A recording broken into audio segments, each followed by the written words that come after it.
En Allemagne, Olaf Scholz et la chef de l'AfD sont officiellement candidats à la chancellerie. Le parti d'extrême droite arrivera en deuxième position selon les derniers sondages. Le chef de la diplomatie italienne Antonio Tajani a rencontré le nouveau président libanais Joseph Aoun. Il s'est également entretenu avec des soldats italiens de la finule.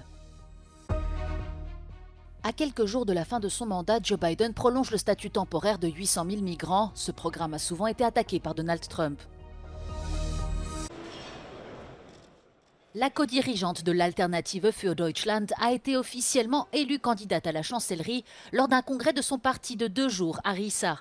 L'annonce a été retardée à plusieurs reprises en raison de rassemblements contre le parti d'extrême droite qui ont eu lieu dans toute la ville. Le parti extrémiste occupe actuellement la deuxième position des sondages publiés avant les élections législatives avec environ 20% des voix. Cependant, Alice Weidel a peu de chances de devenir chancelière allemande car les autres formations politiques ont refusé de travailler avec l'AfD. En tête des sondages, le parti conservateur CDU et son leader Friedrich Merz qui a appelé à un changement fondamental de la politique allemande lors du congrès de la CDU à Hambourg. À Berlin, le chancelier sortant Olaf Scholz est lui aussi officiellement candidat à sa propre succession. Lors d'un congrès de son parti à Berlin, il défend son bilan. Jetzt ist nicht die Zeit für die uralten Rezepte. Jetzt ist nicht die Zeit für Politik auf dem Rücken der ganz normalen Leute oder knapp. Jetzt ist nicht die Zeit für CDU, CSU in Deutschland.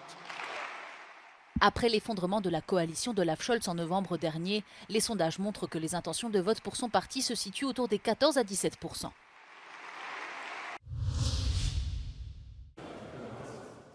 Le ministre italien des Affaires étrangères Antonio Tajani a rencontré le président nouvellement élu du Liban, Joseph Aoun, à Beyrouth.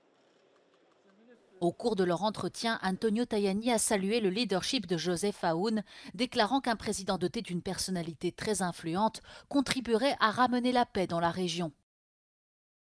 Le ministre italien des Affaires étrangères a également eu une conversation vidéo avec des officiers et des soldats du bataillon italien servant dans la finule. L'Italie maintient un contingent de plus de 1000 soldats de la paix au Liban. En décembre dernier, le chef de la diplomatie italienne a d'ailleurs condamné l'attaque contre une base de la finule qui a blessé 4 soldats italiens.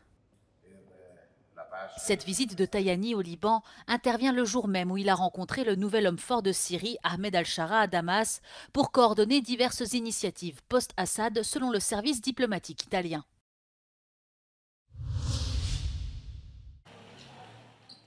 Il ne reste peut-être que quelques jours à son mandat, mais le président américain Joe Biden entend bien en faire bon usage. Dans un ultime pied de nez à la prochaine administration Trump, connue pour sa rhétorique anti-migrants, le gouvernement américain vient d'annoncer que près d'1 million de ressortissants étrangers viennent d'être autorisés à séjourner légalement aux États-Unis pour 18 mois supplémentaires. Cette décision du ministère de la Sécurité intérieure locale concerne 232 000 Salvadoriens, 1 900 Soudanais, 600 000 Vénézuéliens et 103 700 Ukrainiens. Le programme, connu sous le nom de statut de protection temporaire, est accordé aux migrants provenant de pays dans lesquels leur sécurité est compromise, mais il est dans le viseur du nouveau président Donald Trump depuis son premier mandat. Au cours de sa première administration, le milliardaire a essayé d'y mettre fin pour les migrants du Salvador, d'Haïti et du Nicaragua, mais ces tentatives ont été bloquées par les tribunaux. Le Premier ministre de Groenland a déclaré que son peuple ne voulait pas être américain, après que le président élu Donald Trump a suggéré que les États-Unis pourraient s'emparer de cette plus grande île du monde. Mute Egede a reconnu que le Groenland fait partie du continent nord-américain, mais a déclaré que le Groenland est pour le peuple groenlandais. L'île semi-autonome est un pays constitutif du royaume de Danemark et un territoire d'outre-mer associé à l'Union européenne. Egede a quand même souligné que les Groenlandais ne voulaient non plus être danois et a appelé à l'indépendance. En début de semaine, Donald Trump a refusé d'exclure un recours à la force ou à la pression économique pour que le Groenland fasse partie des États-Unis. Pour lui, une question de sécurité nationale.